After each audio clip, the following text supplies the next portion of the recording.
Односите меѓу Македонија и Косово се стабилни, треба да се продлабочуваат, а клучно е да се работи на инфраструктурните проекти за да се овозможи побрз проток на стока и да се зголеми трговската размена меѓу двете држави. Отворени политички прашања нема, а околу прашањата за екстрадициите ќе се одлучува во рамките на законите и уставот на двете држави. Ова се клучните поенти од пресконференцијата на премиерот Христијан Мицкоски и неговиот косовски колега Албин Курти, средбата која се одржа денес во владата. Премиерот Мицкоски кажа дека на средбата се разговарало за сите прашања кои се важни за Македонија и Косово и потребни се добрососедски односи на принцип на двонасочна улица, што е суштинско за двете држави.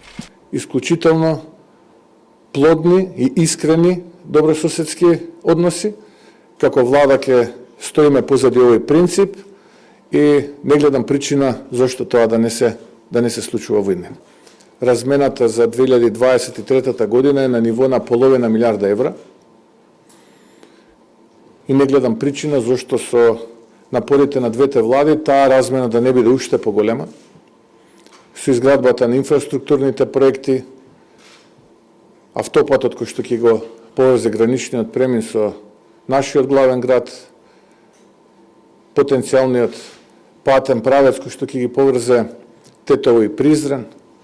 Косовскиот премиер Курти истакна дека императив двете држави да имаат уште подобри односи. Се заблагодари за учеството во контингентот на КФОР и истакна дека заедничко за двете држави е што е можно побрзо да се отворат преговорите со Европската Унија. Ние продолжуваме да имаме добра соработка, едва и чекаме да се операционализиран заедничките гранични премини, особено во Елесхан и Блацек, кои што ќе го олеснат прометот на нашите патници и граѓани. Ние сите знаеме дека имаме многу семејства и роднини од двете страни на границата. Ние ги поддржуваме заеднувањето на соработката во одбраната, особено во однос на спроведување на постоечкиот договор за воена соработка. Република Косово очекува да изгради уште повеќе железнички и транспортни врски со Северна Македонија во правец на олеснување на прометот на стоките и патниците. На средбата меѓу двајцата премиери се разговарало за екстрадициите на Блерим Рамадани и осудените во случајот Монструм, Алил Демири и Африм Исмаиловиќ, и било договорено да се продолжи институционално преку Министерствата за правда.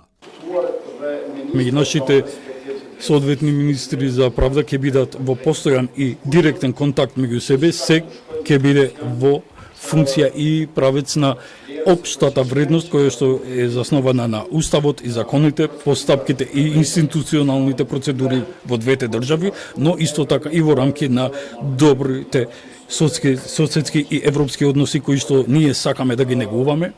Двајцата премиери беа децидни дека инцидентот на Скопскиот аеродром нема да влијае на односите меѓу двете држави.